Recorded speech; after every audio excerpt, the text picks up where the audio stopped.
Hello friends, welcome to my channel. Friends, आज मैं आपके लिए एक साइंटिस्ट की स्टोरी लेकर आई हूँ। इसका नाम है the making of a scientist by Robert W Peterson.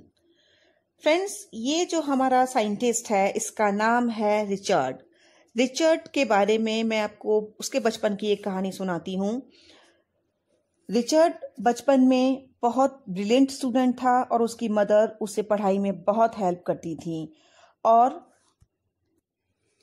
क्योंकि ये अपने माँ बाप का इकलौता बच्चा था, the only child of his parents, इसलिए इसकी मदर इसकी बहुत हेल्प करती थी और इसकी बहुत देखभाल करती थी। रिचर्ड में बचपन से ही रीडिंग का बहुत शौक था उसे। और जब वो आसपास अपने घर के बाहर खेलने के लिए निकलता तो वो पाता कि उसके आसपास खेलने के लिए उसके बराबर के स्टूडेंट्स या चिल्ड्रन नहीं हैं, इसलिए वो खुद को अकेला फील करता था।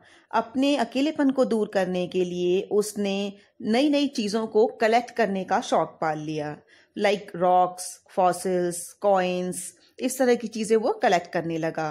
रात को स्टार्स पर गेज करना और बटरफ्लाइज को कलेक्ट करना उसकी मोस्ट फेवरेट हॉबी बन गया। सबसे ज़्यादा उसको इन्हीं चीज़ों में मज़ा आने लगा। इस बीच रिचर्ड की माँ भी उसकी बहुत हेल्प करती थी। वो जब भी किसी ट्रिप पे साथ साथ जाते तो उसकी मदर उसको हर ट्रिप के बारे में कुछ इंटरेस्टिंग चीज़ें बताया करती थी। उसकी मदर उसके लिए एक टेलीस्कोप भी लेकर के आई और बाकी कुछ इंस्ट्रूमेंट्स भी उन्होंने ला करके दिए जो उसको स्टार गेजिंग में हेल्प करते थे। और एक नई बुक ला करके दी जिससे उसको साइंस के बारे में इंटरेस्ट पैदा हुआ और उसने ये सोचा कि मैं साइंस के बारे में और जानना चाहता हूँ। इस बुक का नाम था the travels of monarch 10th। इस बुक ने उसे बहुत इंस्पायर किया और उसे साइंस के वर्ल्ड में एंटर करने में हेल्प की। ये बुक रीडर्स से कहती थी कि आप बटरफ्लाइज के माइग्रेशन को नोट कीजिए कि बटरफ्लाइज जो हैं वो किस तरह माइग्रेट करती हैं, कब करती हैं और उनका पैटर्न क्या रहता है। इसमें रिचर्ड ने अपने आप को इन्वॉल्व कर लिया और उसने छोटी सी उम्र में अपने ही घर के ग्राउंड फ्लोर पे उसने एक रूम में बटरफ्लाइज को कलेक्ट करना शुरू कर दिया। उनको टैग करता था और उन बटरफ्लाइज को छोड़ देता था ताकि ये नोट कर सके जब वो अगली बार उस बटरफ्लाई को पकड़े तो ये देख सके कि वो कितनी दूर तक माइग्रेट करके आई है। इसी दौरान रिचर्ड का कांटेक्ट साइंटिस्ट यूरोखाट से हुआ जिन्होंने ये बुक लिखी थी। और उन साइंटिस्ट का रिचर्ड के ऊपर बहुत इन्फ्लुएंस हुआ, बहुत अच्छा प्रभाव पड़ा और साइंस के बारे में नई नई चीज़ें जानने को मिली। बहुत छोटी उम्र में काउंटी साइंस फेयर में रिचर्ड को पार्टिसिपेट करने का मौका मिला और उसमें उसने फ्रॉग्स के ऊपर एक स्लाइड पेश की, प्रेजेंट की, लेकिन उसको उसमें कोई अवार्ड नहीं मिला। और उस अवार्ड ना मिल पाने की वजह से उसे ये एहसास हुआ कि अगर वो सच में प्राइज जीतना चाहता है तो उसको केवल स्लाइड शो करने से काम नहीं चलेगा, उसे कुछ रियल एक्सपेरिमेंट्स अपने शो करने होंगे। और इसी धुन में, इसी जुनून में उसने आगे बहुत सारे एक्सपेरिमेंट्स किए और जिसकी वजह से उसने अपनी लाइफ में बहुत सारे प्राइजेस भी जीते। अपने एक एक्सपेरिमेंट में रिचर्ड ने ये जानने की कोशिश की कि वायरल फीवर का कारण क्या होता है जिसकी वजह से थाउजेंड्स ऑफ मोनार्क बटरफ्लाइज जो हैं वो मर जाती हैं। उसे ये लगा कि शायद कोई बीटल जो है वो कैरी करता है उस वायरस को जो कि बटरफ्लाइज में वायरल फीवर का कारण बनता है। हालांकि ये फैक्ट नहीं था या ये प्रॉपर केस नहीं था, लेकिन फिर भी उसको अपने इस प्रोजेक्ट पे मेहनत करने के लिए बहुत प्राइज मिले। इसके बाद रिचर्ड ने एक्सपेरिमेंट किया वायसरी बटरफ्लाइज पर। उसने ये प्रूव करने की कोशिश की कि वायसरी बटरफ्लाइज जो हैं वो मोनार्क्स को कॉपी करती हैं।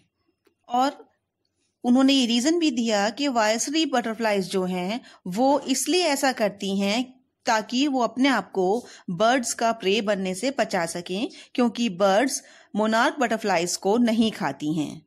और उनके इस प्रोजेक्ट को फर्स्ट प्राइज मिला जूलॉजी डिवीजन में। ओवरऑल 3rd प्राइज उन्होंने पाया काउंटी साइंस फेयर में। इसके बाद उनको एक नया कारण मिला, एक नया एक्सपेरिमेंट करने के लिए टॉपिक मिला। वो ये जानना चाहते थे कि जो मोनार्क प्यूपा के ऊपर उनके पंखों के ऊपर जो 12 गोल्ड स्पॉट्स होते हैं वो किस वजह से हैं, उनका क्या रीजन है। उन्होंने और उनके फ्रेंड ने मिलकर के एक एक्सपेरिमेंट किया और ये पता लगाया कि ये जो गोल्ड स्पॉट हैं वो किसी भी बटरफ्लाई के पूरा डेवलपमेंट में बहुत हेल्पफुल होते हैं, क्योंकि ये एक ऐसे हार्मोन की वजह से होते हैं जो उनके कंप्लीट डेवलपमेंट में हेल्प करता है। और उनके इस प्रोजेक्ट को भी फर्स्ट प्राइज मिला काउंटी फेयर में। रिचर्ड ने मोनार्क बटरफ्लाई के विंग्स से कुछ सेल्स को ग्रो करने की कोशिश की और उन्होंने ये प्रूव किया कि ये जो सेल्स हैं वो स्केल्स में बदल सकते हैं अगर उनमें वही गोल्ड स्पॉट से निकलने वाला हार्मोन इंजेक्ट कर दिया जाए। And he carried on his work at the Army Laboratory and the Laboratory of US Department of Agriculture। इन दोनों जगह पर उन्होंने अपने इस एक्सपेरिमेंट को कैरी ऑन किया। और जब उन्होंने हार्वर्ड यूनिवर्सिटी में फर्स्ट ईयर कंप्लीट कर लिया तो वापस वो laboratory of department of agriculture में लौट के आए, ये आइडेंटिफाई करने के लिए कि उस हार्मोन का केमिकल स्ट्रक्चर क्या होता है। और इसी एक्सपेरिमेंट ने उनको एक नया आइडिया दिया अबाउट सेल लाइफ। उन्हें ये पता चला कि उनकी ये स्टडी ये बता सकती है कि सेल्स किस तरह से डीएनए को रीड करते हैं। इसके लिए उन्होंने अपने कॉलेज में अपने रूममेट जेम्स आर वोंग उनके साथ मिलकर के अपने आइडिया के ऊपर वर्क किया। Then they wrote a paper explaining their theory, यानी उन्होंने अपने थ्योरी को पेपर पे एक्सप्लेन किया। इसके बाद Richard graduated with 2nd position in the class of 1510 students. He became a graduate student researcher.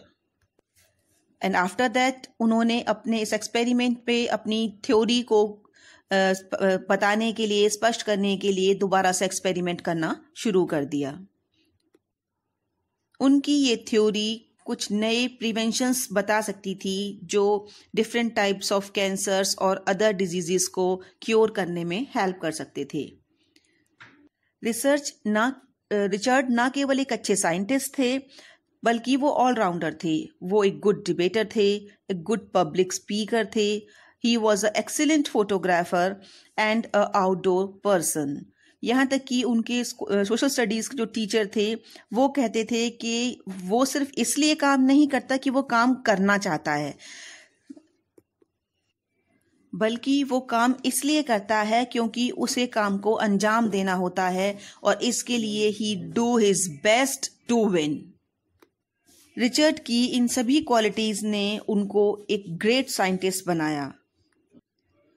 उनके पास न केवल क्यूरियोसिटी थी जो एक साइंटिस्ट के लिए बेस होता है, बल्कि एक फर्स्ट रेट माइंड भी था। हर चीज को एक्सप्लेन करना, उसकी तह तक पहुंचना उन्हें पसंद था। He wanted to win for the right reasons. तो फ्रेंड्स, ये थी स्टोरी एक ग्रेट साइंटिस्ट के बारे में। आई होप आपको ये स्टोरी बहुत पसंद आई होगी। प्लीज इसे लाइक और शेयर जरूर कीजिएगा।